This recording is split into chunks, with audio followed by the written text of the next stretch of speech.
آپ کی قومی سلامتی کا تقاضا یہ ہے کہ آپ اپنے دشمنوں کی تعداد کم کریں۔ السلام علیکم دوستو، امتیاز گل یوٹیوب کے ساتھ ایک بار پھر آپ کی خدمت میں حاضر ہیں۔ ہمارے آج کے ویلاگ کا موضوع اسرائیل ہے۔ میں نے اسرائیل میں کیا دیکھا، کیا کچھ سنا، کیا تحفظات تھے، کیا خدشات تھے اسرائیلی لوگوں کے، اسرائیلی سیاسی قیادت پاکستان کے بارے میں کیا کہتی ہے، اور یہ کہ میں اسرائیل پہنچا کیسے، یہ آج آپ کو کہانی سنائیں گے۔ یہ ریکویسٹ ہوگی کہ یہ نہ سمجھے کہ میں کوئی اسرائیلی ایجنٹ آ گیا ہوں یہ کہانی سنانے کے لیے۔ یہ تو جو کچھ ہم گزشتہ 15-20 برسوں سے دیکھ رہے ہیں اس تجربے کا ایک نچوڑ ہے جو میں سوچ رہا تھا اپنے دوستوں کے ساتھ شیئر کروں، کیونکہ دنیا بہت آگے نکل گئی ہے، ہم بہت پیچھے رہ گئے ہیں۔ اب یہ بھی سوچنے کی بات ہے کہ بھارت نے کس طرح اسرائیل کے ساتھ تعلقات قائم کر کے ہمارے خلاف ایک نیکسس بھی بنا لیا ہوا ہے، اور دنیا بھی ہمیں اسرائیل اور بھارت کی نظر سے دیکھتی ہے۔ تو بڑا ضروری ہے اس کو کنٹیکسچولائز کرنا، اس کا سیاق و سباق کا پیش کرنا۔ تو دوستو بات یہ ہے کہ ستمبر 2005 میں سابق صدر جنرل پرویز مشرف نے واشنگٹن میں امریکن جوئش کانگریس سے خطاب کیا۔ اس کے بعد مارچ 2006 میں ہمارے وزیر خارجہ خورشید محمود قصوری اسرائیلی وزیر خارجہ کے ساتھ استنبول میں ملے، آپس میں انہوں نے بات چیت کی اور مسئلہ وہیں پہ رہ گیا۔ لیکن اس وزٹ کے نتیجے میں، یعنی ان دونوں وزراء خارجہ کی ملاقات کے نتیجے میں، مجھے اس وقت کے میرے ادارے ڈوئچے ویلے یا وائس آف جرمنی نے کہا کہ اب آپ کے صدر صاحب مل چکے ہیں یہودی نمائندوں سے، آپ کے وزیر خارجہ بھی، تو آپ اسرائیل کا دورہ کیوں نہیں کرتے؟ تو میں نے انہیں بتایا کہ ہمارے تو پاسپورٹ میں لکھا ہوتا ہے کہ ہم اسرائیل کا دورہ نہیں کر سکتے، واحد ایک ملک ہے جہاں ہم نہیں جا سکتے۔ تو وہ پھر انہوں نے سفارتی چینلز استعمال کر کے کچھ اور جرمن میڈیا کے نمائندوں کے ساتھ مل کے ہمارے لیے ویزے حاصل کیے، اور وہ ویزا میں نے قاہرہ میں حاصل کیا، یعنی مصر کے دارالحکومت میں جب پہنچا وہاں پہ اپریل میں، تو اسرائیلی ایمبیسی میں مجھے ویزا ملا ایک سادہ کاغذ پہ کہ میں اسرائیل جا سکتا ہوں۔ وہ ایک بہت لمبی داستان ہے کہ اسرائیل کی ایمبیسی تک ہم کیسے پہنچے، کتنی شدید سیکیورٹی ہوتی ہے، اس کے راستے میں مصری انٹیلیجنس کے لوگ کس طرح راستے میں آتے ہیں، روکنے کی کوشش کرتے ہیں۔ ایک بہت ہی طویل کہانی ہے، اس کے لیے میرے خیال ہے ہمیں کچھ اور نشست کا بندوبست کرنا پڑے گا۔ لیکن ویزا ملنے کے بعد ٹیل اویو پہنچے، ٹیل اویو سے ایسٹ یروشلم گئے، یروشلم جس کو کہتے ہیں۔ ایک میری زندگی کا ناقابل فراموش ایک سفر تھا جس میں ہم نے خوف، خدشات اور فلسطینیوں کی بے بسی دیکھی جب میں رام اللہ اور غزہ گیا۔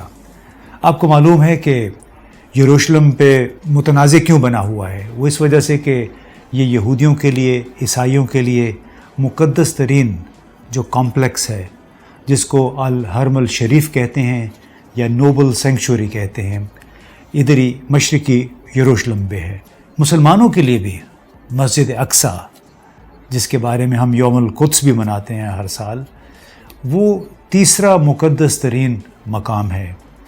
یہ ایک بڑا کمپلیکس ہے، کوئی 35 ایکڑ پہ پھیلا ہوا ہے، اور تینوں مذاہب کے ماننے والے یہاں پہ آتے ہیں، عبادت کرتے ہیں۔ یہاں پہ ایک دیوار گریہ ہے جس کو یہودی سمجھتے ہیں کہ ان کے آباء و اجداد نے بائبل کے مطابق یہاں پہ ٹیمپلز بنائے تھے، خانقاہیں اپنی بنائی تھیں، اور یہ دیوار ایک بہت ہی قدیم خانقاہ کا حصہ ہے۔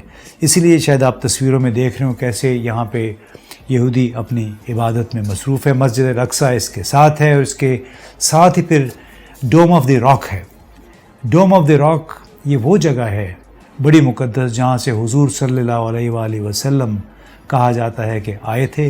یہاں سے براق پہ انہوں نے سفر کیا آسمانوں کی طرف، اور یہ بھی کہا گیا کہ اللہ عالم کس حد تک صحیح ہے کہ انہوں نے اللہ تعالیٰ سے پھر بات چیت بھی کی، لیکن قطع نظر اس کے ایک انتہائی مقدس مقام ہے۔ یہاں پہ کچھ عرصہ پہلے، چند سال پہلے، ایک سابق وزیر اعظم اور وزیر خارجہ تھے ایریل شیرون، بلکہ ایک سابقہ ملٹری جنرل تھے اسرائیل کے، اور وہ پھر وزیر خارجہ بھی بنے، صدر بھی بنے. انہوں نے آ کے تقریب کوئی 1000 فوجیوں کے قریب اس مقدس ٹیمپل میں جب قدم رکھا، داخل ہوئے اپنی اتھارٹی دکھانے کے لیے. اس کے بعد جو مظاہرے ہوئے فلسطینیوں کی طرف سے، جتنا احتجاج ہوا، اس کے نتیجے میں کم از کم 3000 فلسطینی اور 1000 اسرائیلی مارے گئے ان کلیشز میں. اور یہ ایک بڑی المناک داستان ہے فلسطینیوں کی، ان کی جو جس طرح حقوق غصب کیے گئے ہیں یہودی لیگسی کے نام پہ، کہ ان کا یہ خیال ہے کہ بائبل میں ان کے لیے یہ زمین لکھی گئی تھی. اسی وجہ سے وقتاً فوقتاً مسجد الاقصیٰ کے آس پاس کے علاقوں میں جب فلسطینی یہاں پہ نماز ادا کرنے کی کوشش کرتے ہیں، خاص طور پہ جمعے کے روز، تو کئی دفعہ رکاوٹیں کھڑی کر دی جاتی ہیں. 2020-19 میں بھی یہاں پہ بڑے شدید مظاہرے ہوئے. یہ مسجد اس وقت ایک وقف ٹرسٹ کے زیر انتظام ہے، اس میں اردن کے لوگ بھی کچھ شامل ہیں، اور بڑی کڑی نگرانی کی جاتی ہے. بلکہ یہاں تو اب سرویلنس کے لیے، نگرانی کے لیے الیکٹرانک ایکوپمنٹ بھی بہت زیادہ لگایا گیا ہے. اب اس سفر کے دوران میں رام اللہ بھی گیا، جہاں پہ فلسطینی صدر مقام ہے ان کی ریاست کا. رام اللہ اور مغربی غزہ کی جو پٹی ہے، جس کو مغربی کنارہ بھی کہتے ہیں، یہ بالکل جیل کی مانند ہے. ان کے سمجھنے کے چاروں طرف اسرائیل ہے. آپ نے اگر ان علاقوں میں جانا ہے تو آپ کو اسرائیل سے اجازت لے کے جانا پڑتا ہے. اسرائیل بالکل ان کا نگہبان ہے، لیکن نگہبان بالکل منفی معنوں میں، اس لیے کہ جو حالات رام اللہ یا غزہ میں ہیں، جب بھی اسرائیلیوں کو شک و شبہ ہوتا ہے، ان کے ٹینک، ان کی فوجیں دھڑا دھڑ ان علاقوں میں داخل ہوتی ہیں، مشکوک گھروں کی طرف جاتے ہیں، ان کو روند ڈالتے ہیں، یا پھر وہاں پہ بمباری اور فائرنگ کا سلسلہ شروع ہوتا ہے، تو بیچارے فلسطینی ظلم کی آگ میں پس رہے ہیں بڑے عرصے سے. اور یہی وہ ظلم ہے جس کی وجہ سے دنیا بھر کے مسلمان آج بھی فلسطینیوں کے لیے دعائیں کرتے ہیں، ان کی آزادی کے لیے. لیکن لگتا ہے کہ یہ ان دعاؤں کے قبول ہونے کا وقت دور سے دور ہوتا چلا جا رہا ہے. اس کی وجہ کیا ہے؟ اس کی وجہ تو میں بعد میں بتاؤں گا، لیکن پہلے بتاؤں کہ سابق وزیر اعظم شمون پیریز سے میں ملاقات کے لیے ٹیل اویو گیا. ان کا چھوٹا سا دفتر تھا، حالانکہ وہ وزیر خارجہ رہ چکے تھے، وزیر اعظم بھی رہ چکے تھے، اور بمشکل 500-600 اسکوائر فیٹ پہ مشتمل ان کا دفتر تھا. اس ملاقات میں انہوں نے بڑی دلچسپ بات کہی. انہوں نے کہا کہ آپ کے صدر ابھی ہمارے لوگوں سے واشنگٹن میں مل کے آئے ہیں، آپ کے وزیر خارجہ بھی مل چکے ہیں، تو آپ ہمارے ساتھ تعلقات کیوں قائم نہیں کرتے؟ ہمارے تو ترکی کے ساتھ اور متحدہ عرب امارات کے ساتھ تعلقات ہیں، بزنس تعلقات ہیں، اور اگر ترکی، انڈونیشیا، متحدہ عرب امارات، ملیشیا ہمارے ساتھ یہ تعلق رکھ سکتے ہیں، بھلے وہ ڈپلومیٹک تعلق ہو مکمل طور پہ تسلیم کرنے کے بعد، یا پھر بزنس تعلقات ہوں، ہمارا تو آپ کے ساتھ کوئی جھگڑا ہی نہیں ہے براہ راست، صرف فلسطینیوں کی وجہ سے آپ نے اس معاملے کو لٹکایا ہوا ہے. دوسری پھر انہوں نے یہ بات کہی جو کہ شاید بہت زیادہ اہم ہے. انہوں نے کہا کہ پاکستان ایک اتنا اہم اسلامی ملک ہے، نیوکلیئر قوت ہے، اتنی بڑی فوج ہے اس کے پاس، ہماری بڑی خواہش ہے کہ ہمارے کوئی نہ کوئی صورت میں تعلق پاکستان کے ساتھ ہو، تو اپنے صدر کو بتائیے جا کے کہ ہم چشم براہ ہیں، اگر آپ ہمارے ساتھ تعاون کریں، ہمارے ساتھ تعلقات رکھیں، تو سائنس، ٹیکنالوجی، تجارت، اس میں بلکہ زراعت میں تعاون کی راہیں آپ کے لیے کھل جائیں گی. اس کا فائدہ بہت ہے کہ آپ دیکھیے نا، آپ کا پڑوسی ہے بھارت، اس نے ہمارے ساتھ تعلقات استوار کرنے کی آپشن لی، تعلقات قائم ہوئے، اور دیکھیں وہ ہم سے کتنا فائدہ اٹھا رہے ہیں. یہ لوگوں کے سوچنے کی بات ہے کہ وہ فائدہ صرف یہ نہیں ہوتا کہ آپ کے باہمی تعلقات، باہمی تجارت کتنی ہیں، بلکہ اصل فائدہ آپ کو اسرائیل بھارت سے باہر دوسری دنیا میں ہے. دوسرے ملک دیکھتے ہیں کہ اچھا یہ دو ملک انڈیا اسرائیل آپس میں اتنا تعاون کر رہے ہیں، تو کوئی نہ کوئی اس کی وجہ ہوگی. پھر میرے ایک ملاقات سابق وزیر خارجہ سلوین شالوم سے بھی ہوئی. یہ وہ تھے جو خورشید محمود قصوری سے استنبول میں ملے تھے. انہوں نے یہ کہا کہ مجھے بڑی مایوسی ہے کہ خورشید قصوری کے ساتھ ملاقات کے بعد سے کوئی پیش رفت نہیں ہو سکی. اب ہم بات کر رہے ہیں ہم اپریل 2006 کی. تو جناب وہ سلوین شالوم نے یہ کہا کہ آپ نے معاملات کو آگے نہیں بڑھایا، اور جس طرح آپ نے اسرائیل کو تسلیم کرنے یا اس کے ساتھ تعلقات قائم کرنے کو مشروط کر رکھا ہے فلسطینی تنازع کے حل سے، تو یہ بڑی نامناسب سی بات ہے۔ آپ باقی دنیا کو دیکھ لیں، کیا دنیا بھر کے مسلمان فلسطینیوں کے ساتھ نہیں ہیں؟ ان کے تنازع کو حل نہیں کرنا چاہتے، لیکن اس کے باوجود وہ صنعت و تجارت میں، سائنس، ٹیکنالوجی، ہر قسم کا تعاون ہمارے ساتھ ہو رہا ہے۔ زراعت کا بھی وہ بار بار انہوں نے کہا، کیونکہ اسرائیل کے پاس جگہ بڑی چھوٹی سی ہے، آبادی ٹوٹل 60 لاکھ ہے، تو جو زرعی معیشت میں انہوں نے ایک انقلاب وہ لے کے آئے ہیں ٹیکنالوجی کی وجہ سے۔ اگر وہ ٹیکنالوجی ہم یہاں پہ استعمال کریں تو ہماری فی ایکڑ پیداوار کئی من اس میں اضافہ ہو سکتا ہے، بالکل ایسی جس طرح مصر کو اس کا فائدہ ہوا ہے۔ یعنی اب بھی اکثر مصر اسرائیل کو اپنا دشمن سمجھتے ہیں، لیکن 8 انڈسٹریل زون مصر کے سینائی ڈیزرٹ میں اس وقت کام کر رہے ہیں اسرائیلی کمپنیوں کے لیے۔ اسرائیلی کمپنیاں دنیا بھر میں کاروبار کر رہی ہیں، انفارمیشن ٹیکنالوجی کا، ہارڈ ویئر کا، سافٹ ویئر کا، ڈیفنس کا، بہت ساری ان کی پروڈکشن مصر کے سینائی کے علاقے میں ہوتی ہے۔ یعنی یہ کمپنیاں بیٹھی ہوئی ہیں، دبئی میں ہیں، جرمنی میں ہیں، نیو یارک میں ہیں، لاس اینجلس میں ہیں، وہاں سے ٹھیکے پکڑ کے پروڈکشن ان کی ہوتی ہے سینائی میں، یعنی مصر میں۔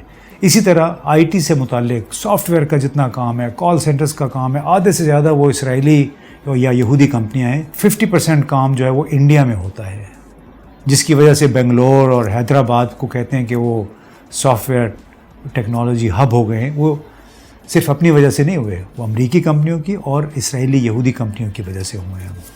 یعنی یہ وہ فائدہ ہے جو ان ملکوں نے اٹھایا ہے اسرائیل کے ساتھ تعلقات کی صورت میں۔ چھوٹا سا ملک ہے، لیکن آپ دیکھیے کہ 60 لاکھ کی آبادی کے ملک کی جی ڈی پی کتنی ہے؟ 400 ارب ڈالر سالانہ۔ ان کی فی کس آمدنی کتنی ہے؟ 34,185 ڈالر فی کس آمدنی۔ ہماری 22 کروڑ کی آبادی ہے پاکستان کی، ابھی بھی ہم 300 ارب ڈالر ماہانہ جی ڈی پی سے آگے نہیں جا سکے ہیں۔ کیوں؟ ہمارے اور بڑے مسائل ہیں، لیکن اندازہ لگائیے کہ ایک چھوٹا سا ملک جہاں پہ ہر 10,000 افراد کے لیے ایک ڈاکٹر ہے۔ انڈیا کا اگر مقابلہ کریں تو وہاں پہ ہر 10,000 افراد کے لیے صرف 7 ڈاکٹر ہیں۔ پاکستان کا بھی کچھ ایسا ہی حال ہے۔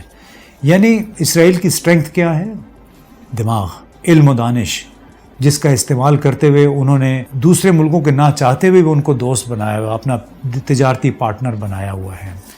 اور اس میں سب سے بڑی مثال کیا ہے؟ سب سے بڑی مثال یہ ہے کہ چین، ہمارا قریب ترین دوست، اس نے گزشتہ 5 برسوں میں 2015 سے اب تک کوئی کم از کم 18 ارب ڈالر کی سرمایہ کاری کی ہوئی ہے اسرائیل میں۔ اس کی بندرگاہوں پہ کام کر رہے ہیں، وہ ان کے ایک ایئر بیس ہے، اس کی ایکسپینشن کا کام کر رہے ہیں۔ حالانکہ امریکہ نے چین پہ پابندیاں لگائی ہیں، لیکن ان پابندیوں کے باوجود چینی کمپنی اسرائیل میں کام کر رہی ہیں، کیونکہ اسرائیل اس کو اپنے مفاد میں سمجھتا ہے۔ ترکی کو دیکھیے، ترکی کی سالانہ تجارت اسرائیل کے ساتھ کوئی کم از کم 6 ارب ڈالر ہے، اور بہت عرصہ پہلے ترکی اسرائیل کو تسلیم کر چکا ہے، ان کا باقاعدہ سفارت خانہ بھی ہے۔ اور یہ چین اور ترکی دیکھیے، 2 ہمارے دنیا میں واحد قریب ترین دوست ممالک ہیں جن پہ ہم اعتماد کر سکتے ہیں۔ ان دونوں ممالک کے باقاعدہ سفارت خانے بھی ہیں، باقاعدہ ان کا اسرائیل کے ساتھ کاروبار بھی ہوتا ہے۔ اور ترکی نے اسرائیل کو کیوں تسلیم کیا؟ اس کی اپنی وجوہات تھیں، اور ہمارے ایک بہت ہی اعلیٰ شخصیت، ہمیں انہوں نے خود یہ قصہ سنایا، نام میں نہیں بتاؤں گا۔ ان کی ملاقات ہوئی طیب ایردوان سے، اور ان سے کہا کہ آپ تو ماشاءاللہ بڑے چیمپئن ہیں اسلامی دنیا کے، فلسطینیوں کے حقوق کے۔ انہوں نے ایک دفعہ امداد بھی بھیجنے کی کوشش کی تھی فلسطینیوں کو۔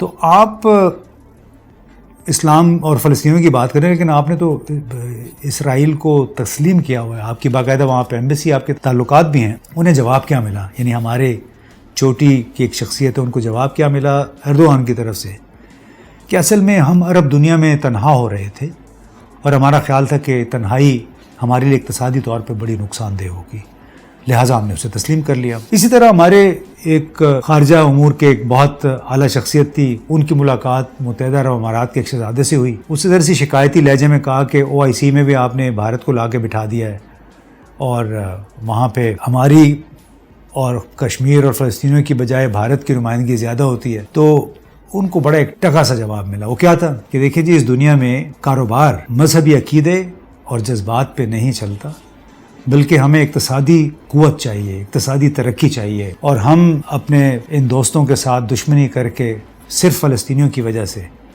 اپنا نقصان نہیں کر سکتے۔